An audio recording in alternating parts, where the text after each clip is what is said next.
eyewitness reports of UFO sightings really be believed? Are some accounts nothing more than deliberate lies? How many of the most widely accepted UFO encounters were in fact nothing more than mistakes or practical jokes? The battle between true and false evidence in this chapter of UFO Diaries. One of the most remarkable stories in the UFO Diaries began on the night before Halloween, 1938. The famous actor and director Orson Welles led his Mercury Theater of the Air in a radio drama in the form of a news broadcast, telling their listening audience that invaders from Mars were rapidly conquering the entire Earth. In spite of announcements telling everyone the show was dramatized, thousands believed it was a real event, and panic broke out across the country. Orson Welles and the members of the Mercury Theater seem to have proven that a story about invaders from another planet could be readily believed by thousands, even when there's not one scrap of truth behind it. For all practical purposes, they had invented the UFO hoax. Did you get that? Okay, think you're making money on it? How about here? But according to many UFO researchers, that hoax would by no means be the last. Yeah, right. In the last 50 years, there have been hundreds of people who have come forward with various UFO claims, but it later turned out upon investigation that these people were in fact hoaxers. The hoaxes themselves can range from simply taking a UFO picture to writing books claiming that the individual had flown to Venus on a UFO. In some cases, the individuals will present evidence which supposedly backs up their story, but again, upon investigation, the evidence proved not to be valid. Because of hoaxers, UFO researchers have been forced to provide more evidence for their claims. So for all of us seeking the real truth behind the UFO phenomena, hoaxes and frauds are a continual nuisance, especially when they're accepted by a large number of people as being the real truth. But how can hoaxes be detected? What methods do UFO researchers use to determine the credibility of a UFO report? It's generally helpful to consider the motivations of a person presenting a UFO report. Historian Curtis Peebles tells how the truth behind one UFO report was discovered. In 1950, a man named Frank Scully wrote a book titled Behind the Flying Saucers. In it, he claimed that the U.S. government had recovered a crashed flying saucer near Aztec, New Mexico. Scully said he had been told the story of the crash by a millionaire oil man named Silas Newton. Now look, I'm giving you the story of the century, and if you know what's good for you, you're going to take it and run with it. That may be true, but I'm not going to write no story based on the evidence you told me. I have a reputation at stake. Now look, what if I were to give you some incontrovertible, verifiable proof that what I'm telling you is true? What kind of undeniable proof can you show me? And now you take a look at these. Newton described this disc as having remarkable qualities that no earthly material could match. Scientists in the country test it. He says it's bona fide. If he says it is, you know it is. All right, Silas, I'll test these. And if they're true, I'll write your story. That's all I want. In fact, it was ordinary aluminum, the same as used in pots and pans. It had taken one very resourceful newspaper man named J.P. Kahn to uncover the truth behind the story. They used the crash saucer story to defraud investors in their various oil exploration schemes. Man's in here, we tell them we got out of space, man. And we sell them shares at $50 per. And we say, hell, these guys are going back and forth between worlds. They sure as hell can dig a well. Subsequently led to their arrest and conviction on fraud charges. The Aztec incident and J.P. Kahn's exposure of the hoax illustrate how much confusion a hoax can cause in the field of UFO research. But what kind of evidence can be believed? After all, with many UFO sightings, there seems to be no real proof at all. Only one person's story of what they claim they saw. Is it in fact impossible to obtain real proof of visitors from outer space? even now that humankind has begun its own exploration of space. It would seem difficult to stage a false UFO sighting here. So would an astronaut's report of unidentified flying objects be considered undeniable evidence? During the early days of manned spaceflight, UFO sightings by astronauts seem to have been fairly common. But now UFO researchers are divided on how many of these accounts can be considered reliable. In some cases, the astronaut sightings were caused by simple mistakes by the astronauts themselves. One good example is the sighting which occurred on Gemini 4 by Jim McDivitt. He describes seeing a large cylindrical object with an arm sticking out of its side passing relatively close to the spacecraft. It wasn't until many years later that the object was identified as being Gemini 4's own booster rocket, which was in a similar orbit. It was a simple mistake, but it wasn't an alien spaceship. It seems some UFO incidents may be hoaxes. Others may be little more than mistaken identity. So what kind of evidence is truly undeniable? Can we believe a UFO sighting that leaves visible traces and is photographed by dozens of observers and that continues to occur night after night? Or could even this kind of sighting somehow be faked? Some of the most talked about UFO reports of all time have come from this one small part of Florida, Gulf Breeze. Located between Eglin Air Force Base and the Pensacola Naval Air Station, it seems reasonable for the sky over Gulf Breeze to often be filled with aircraft. But these flying objects are not what one might expect to see. Yeah, in November of 1987, a builder in Gulf Breeze, Florida by the name of Ed Walters said that while he was working at his desk, he noticed a light outside his window. When he went out to check, it was a UFO craft. He happened to have a camera. He took a picture of a very clear kind of lantern-shaped object. In quick succession over the next few weeks, he was able to take a whole bunch more very clear UFO photos that many ufologists have both endorsed and found to be maybe a little too perfect, if you catch my drift. He had a lot of other elements to this story that are a little strange to accept. Ed had a situation where he was lifted up towards the craft and apparently dropped back down, although we're not sure that there wasn't perhaps more that happened to that. He had a lot of incidents of aliens apparently talking to him in his mind. There's a videotape which is extremely dramatic of the craft which Ed took.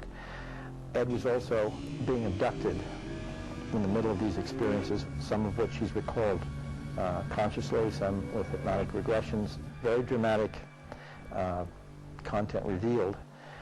As intriguing as this story may be, how much of it do we know for a fact? The best evidence of Walter's account is the photographs, but do they really prove anything?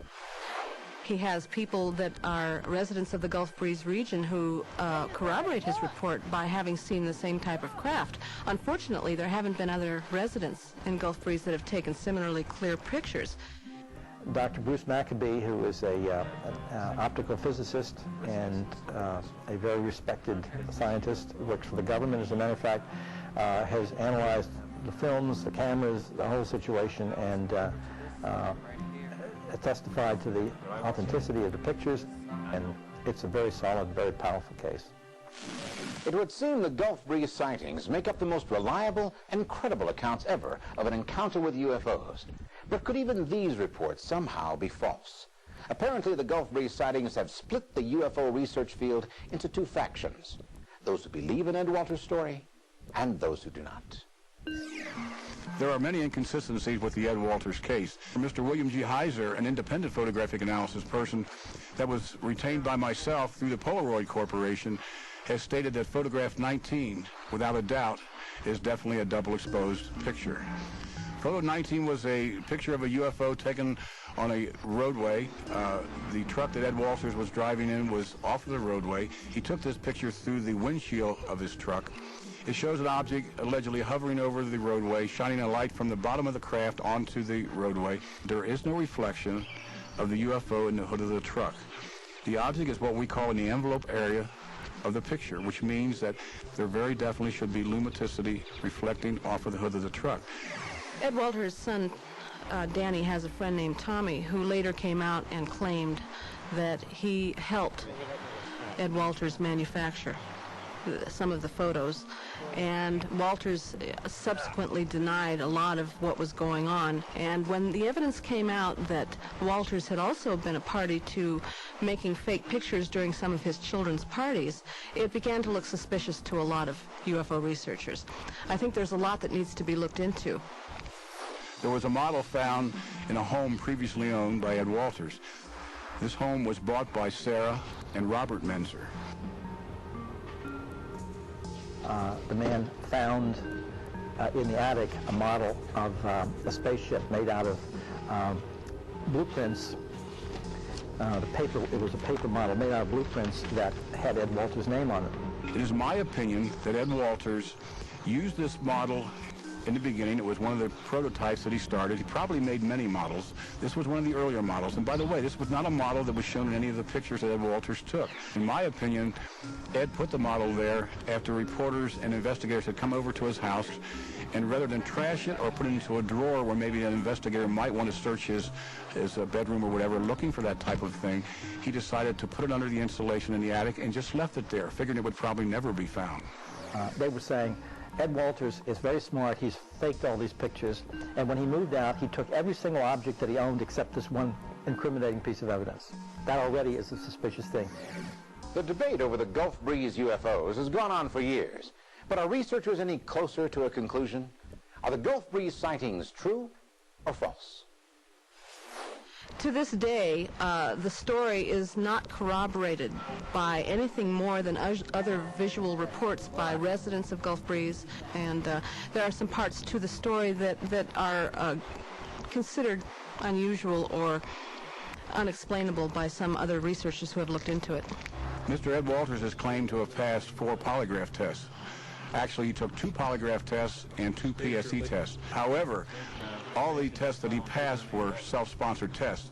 And self-sponsored tests are considered by any polygraph expert worth his salt to be an invalid test. And there's strong evidence that evidence has been planted to try to discredit the case. The blueprints that this thing was made out of, and Ed had thrown away a lot of blueprints on the sidewalk, so it was very easy for somebody, when he moved, he had all this junk he was throwing out. These were Xeroxes of things. Obviously, somebody could pick this up, and the idea that, of course, he would construct this out of his own blueprints is a little odd, but this was a way of tying it to him. But when they analyzed the blueprints, they found out that these blueprints were of a series of drawings that he had made a couple of years after the pictures were taken, showing that this could not possibly have been the object. And yet one key question continually arises. Why? Why would Ed Walters create such an elaborate deception?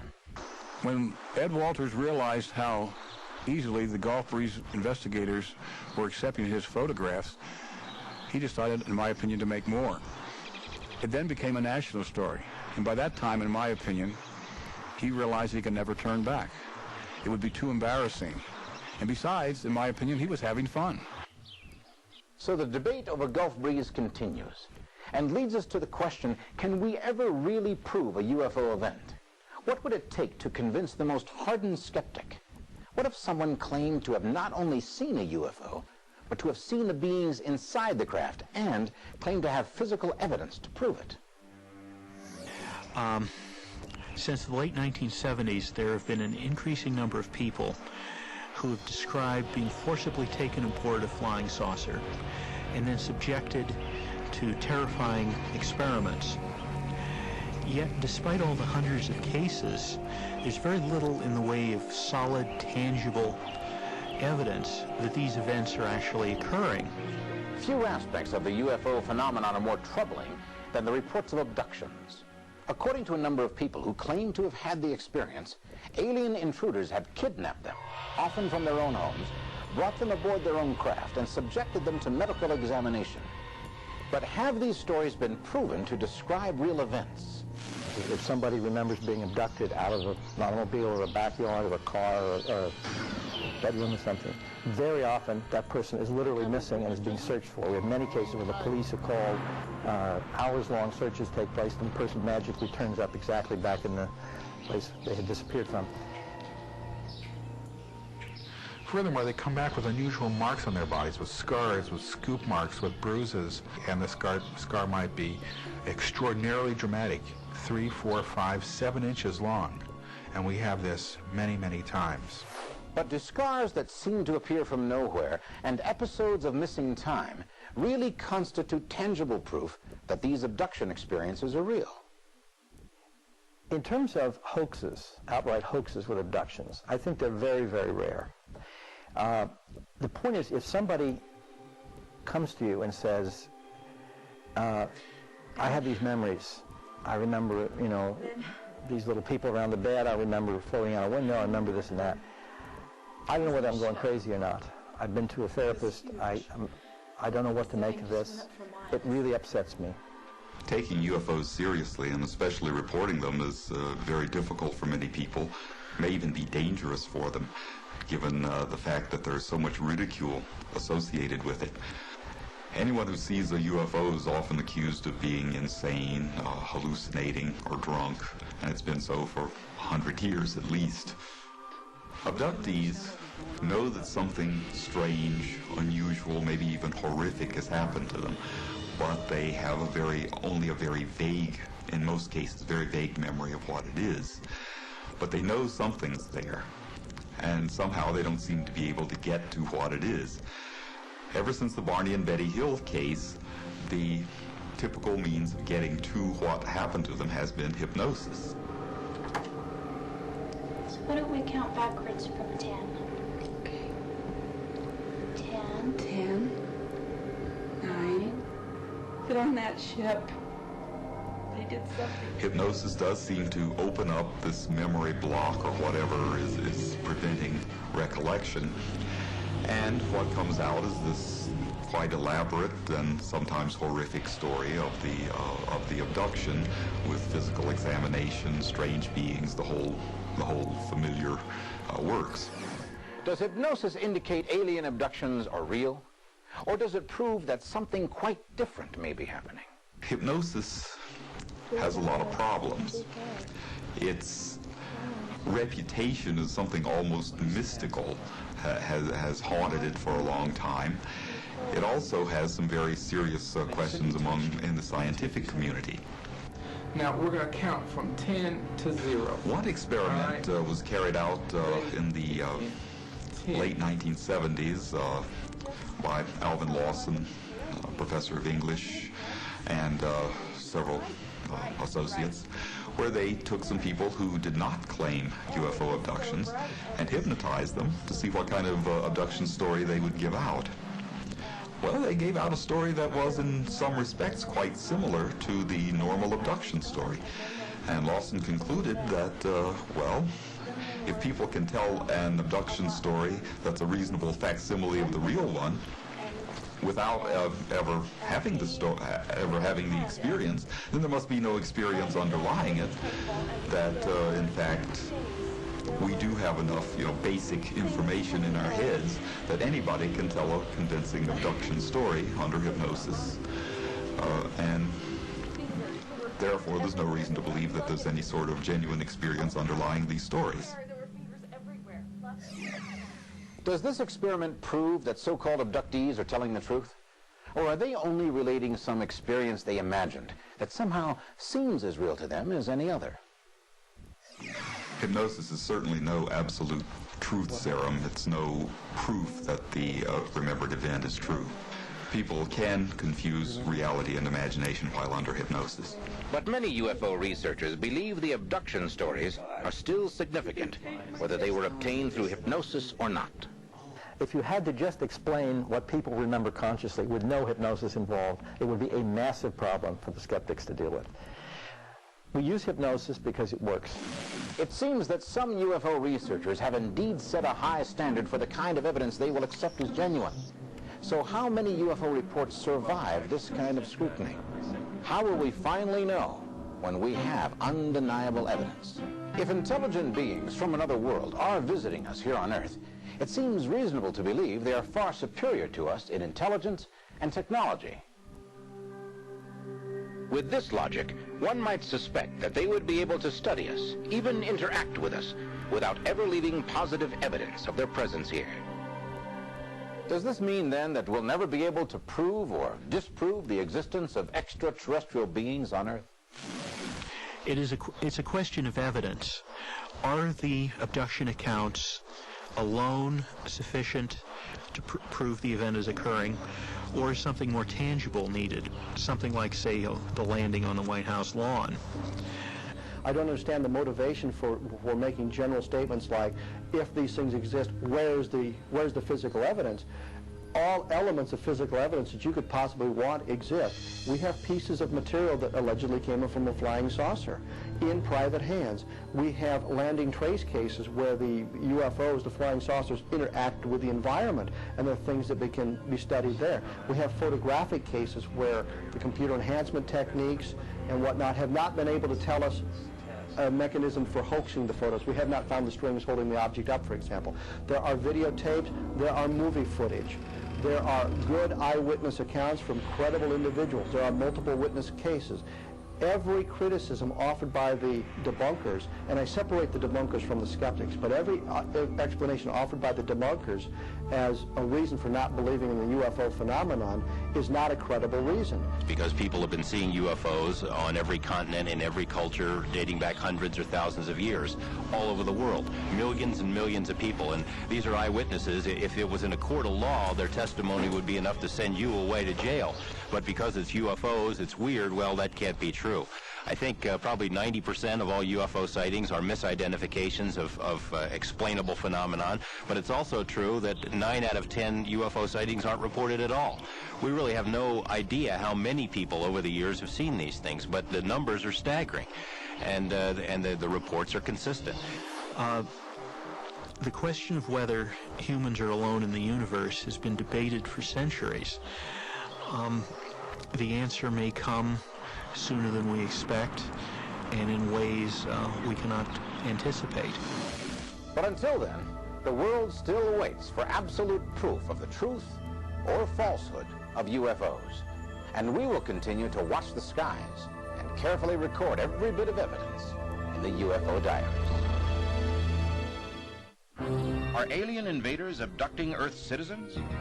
Are we, as some experts claim, simply guinea pigs for some intergalactic science project? Is there any way to know which of us may be the next target of an alien abduction? You may find the answers profoundly disturbing, even frightening, as we explore the most famous abduction stories ever recorded in the UFO diaries. Even to the countless thousands who now believe in extraterrestrial life, the reports of alien abductions may still seem incredible. If these stories are true, then our concept of the place our world holds in the universe may have to be radically reappraised. For most of us, that possibility may be too awesome to contemplate. Stories of creatures from outer space that violate our communities, our homes, even our very bodies, are brushed aside by most people as the stuff that comic books are made of. And yet, new abduction reports continue to be made, as they have ever since a dark night in 1961. The first abduction story to ever get any national publicity was the case of Barney and Betty Hill. They were driving home from a vacation trip through the mountains of New Hampshire in September of 1961 when they saw this strange light in the sky that seemed to follow them, and it approached them quite closely. Betty Hill still vividly remembers exactly what happened. Barney decides to get out with the binoculars in an attempt to identify this craft. And he saw some, what looked like a being on board who was looking at him through the window, and he became quite frightened, began to flee. They drove quickly away, and then this object seemed to come down close over the car. They heard a beeping sound. They turned off the main road, seemingly under the control of some unusual force.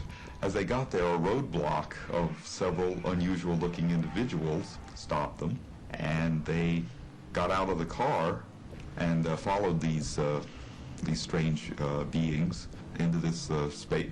Well, you can only describe it as a spaceship. According to the Hills, while they were on board, they received a strange physical examination. Betty Hill tells us what happened.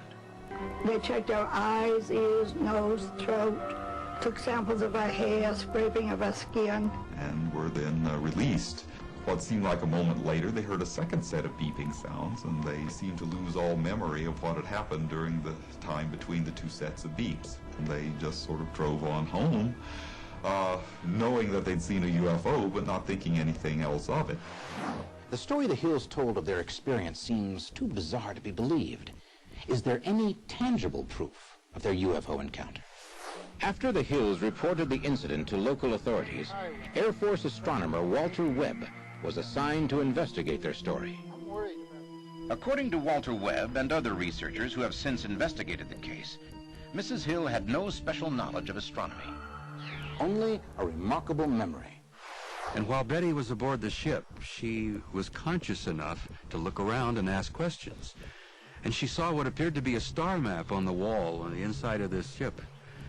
And she asked who apparently was the leader of the group what it represented. And he says, well, it's our sector of the universe. Well, Betty remembered that, apparently. It was imprinted in her subconscious. And Betty was able to draw a sketch of what she had seen on that star map inside the ship. No one really knew just what it meant, except that a brilliant young woman by the name of Marjorie Fish looked at it and said, I think I can make some sense out of that. And over the course of about 6 years, Marjorie Fish put together what she thought that map that Betty remembered represented. But on that map were a couple of star systems that were not discovered until the late 60s. Once we made those additional discoveries, the Fish map became very valid. The place that the captain of the ship told Betty that they were from was a star system that we call Zeta Reticuli. If the drawing she made turned out to be an accurate representation of the arrangement of certain stars, it could constitute proof that the story of her abduction was true. But does this prove that she was shown this by a space traveler from another world? Betty and Barney didn't make it up, because over the years since, that's a tiny part of a vast amount of evidence that these are real events. The emotional involvement, the impact of this experience on both of them indicate to me that this was a real story. Still, it was a bizarre story that didn't get much notice outside the ranks of UFO investigators. Betty and Barney Hill might well have been forgotten. But then, in 1973, newspapers and TV stations from coast to coast exploded with an even more fantastic story: the abduction of Charlie Hickson and Calvin Parker. Like Betty and Barney, Charlie and Calvin were just two average citizens doing average things. They were fishing in Pascagoula, Mississippi on October 11th, 1973, when they heard a noise. They described hazy blue lights that quickly became visible as a dish-shaped object. They said three beings that appeared to be robots floated out of the craft toward them. According to both Hickson and Parker, they were then taken inside the UFO. Later, Charlie and Calvin both told terrifying stories of samples of various kinds being drawn, cut, and scraped from different parts of their bodies. Then, abruptly, they were released. Soon the Hickson-Parker abduction was something everybody was talking about. They were national news. The Charlie Hickson-Calvin Parker abduction got worldwide attention and reminded researchers of Betty and Barney Hill's story a decade earlier. A search for real proof was now underway. But does it exist? Is there such a thing as hard evidence? Many people claim that while the stories of alleged UFO abductees may sound convincing, there is in fact no real scientific evidence to prove or disprove it. But are there abduction stories for which reliable proof does exist? Bud Hopkins has devoted his entire adult life to working with the trauma of UFO abductees and investigating their stories. I've worked with over 500 people in the past 20 years, and of that 500, most of those people I've looked into multiple abductions. There are many physical marks that turn up after an abduction experience. A person can describe a physical process taking place on something being done to their thigh, and you check the place and there's a scoop mark or a long straight cut. Dr. David Jacobs is a professor at Temple University and an author of several books on UFO abductions. He believes that the physical evidence is very real. This includes actual scars, that is to say, scar tissue has formed, which of course is physiologically not possible in just a few-hour period, but that is what we do see. Scars can be obtained in any number of ways. But what of the strange phenomenon of actual physical implants? Could this be the hard proof researchers are seeking? I would say probably the majority of abductees have some sort of an implant in them. They describe an instrument that's placed high up their nose. They can hear a kind of crunching sound, feel a crunching sound as this instrument goes up through the cartilage, and it deposits a little sort of ball-like thing way up by their optic nerve or their pituitary gland. This happens in their ears as well. And I could feel my ear being pulled as far from the skull as it could, and an instrument being intruded into my ear. People wake up in the morning, there's blood all over the pillow from their nose or from their ear. A little girl woke up, 9-year-old, his whole family are having these experiences. She was visiting a friend. She woke up in the morning with a memory of a strange face looking at her, and there was a huge long gash down her cheek and around underneath. The emergency room people took 18 stitches in it. The doctor said it was a scalpel cut, and it was of uniform depth, and it was extremely deep. And she has no memory of it. She didn't wake up from it. This is something that happened during the night together with other memories. There was physical evidence all over the place.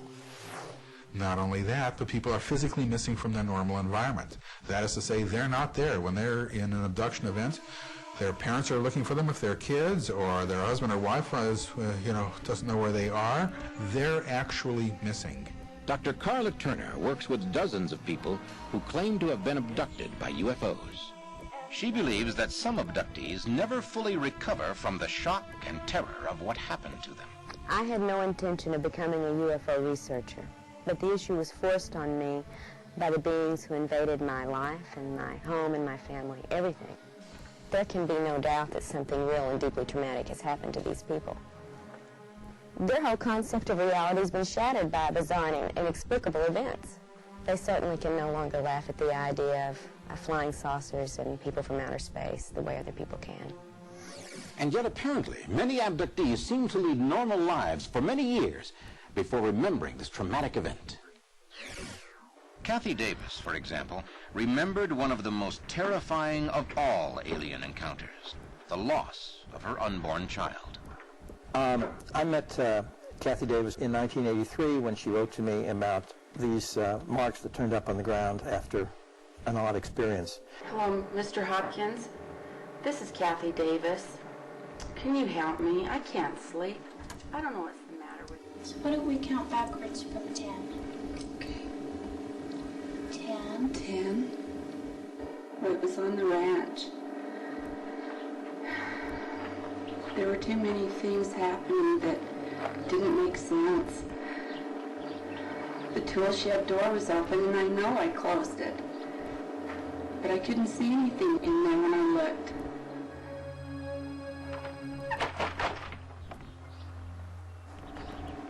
And I've been weeding my garden. I was outside. There was a burn on my lawn that was a perfect circle. I couldn't explain it. And Rusty, my poor dog, Rusty. Rusty! Rusty! I was so scared. He was under the car. He never does that.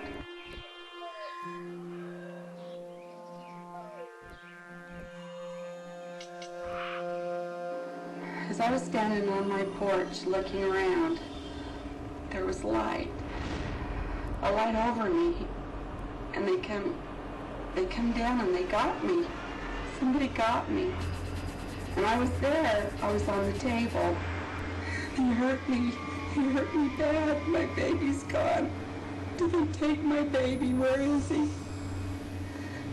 This aspect of the Kathy Davis story makes it a truly incredible account.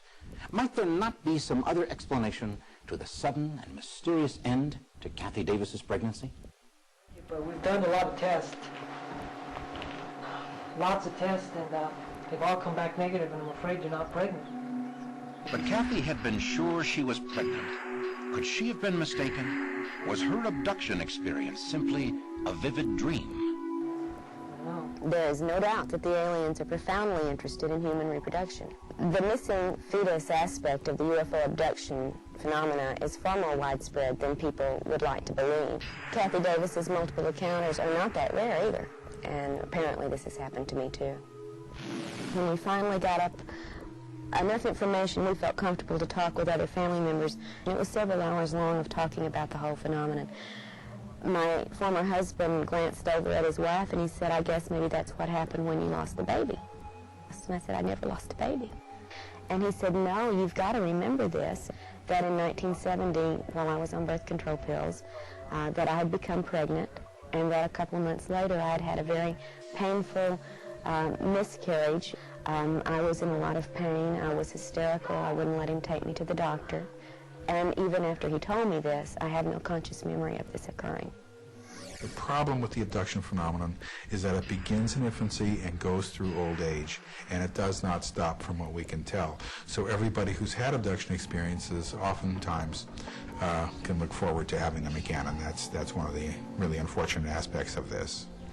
But even with vivid, reoccurring accounts of alien abduction, isn't it still possible that the supposed victim has somehow imagined the entire event?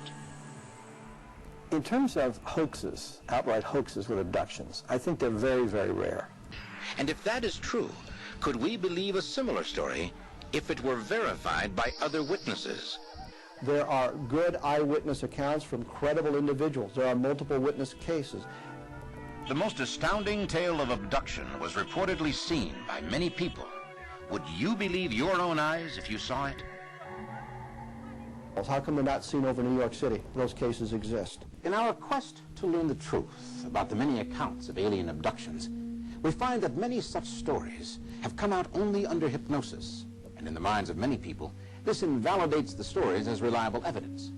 So should we then believe an abduction account that includes important portions that were remembered without hypnosis? And would it add to the credibility of the account if there were independent witnesses as well? And in this particular case, a woman who had been abducted a number of times earlier, had been working with, remembered consciously being paralyzed, seeing a figure at the foot of the bed and so on. When we did hypnotic regression session on it, she remembered having been floated out the window. I came, and then what? What happened next? It filled the room. And I didn't know what to do. I was by myself. You saw the being, and then what? It started coming towards me. And he was reaching out and started touching my face. And then, I don't remember much after that. There's like a white veil in front of my face. And I was all numb. My whole body, I couldn't move. It just felt like I was just hanging there. I remember I was all these lights. And then I remember I was in a ship. It was huge, and they took me into this room. And they put me on a table. And they started doing all these experiments and stuff on me. And then what?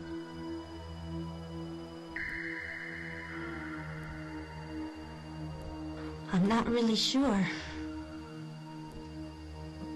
What happened, though, which was so dramatic, was I began hearing from witnesses later on who saw this whole thing happen from stalled automobiles. They saw this craft above the building that she lived in. They saw the blue-white beam of light. They were transfixed looking at it. And they saw 4 figures rolled up in a kind of fetal position come flying out the window, 12 stories off the ground, and then unroll. One alien, Linda Quartilla in a nightgown, and then 2 aliens down below, and then they were all lifted up into the craft. and the craft then zoomed away. This is extraordinarily important because one car of witnesses was located at one place, another car was located up on the Brooklyn Bridge. I have 3 other witnesses at other locations in New York City, some very close, who saw aspects of this. There is absolutely no doubt that this took place. If we now assume that UFO abductions really do happen, surely the inevitable question is why? One of the witnesses who saw this was an extremely important political figure. And it was as if they were showing him, this is what we can do. What purpose would it serve for aliens to come to our world and kidnap human beings, then release them again, often with their memory blocked?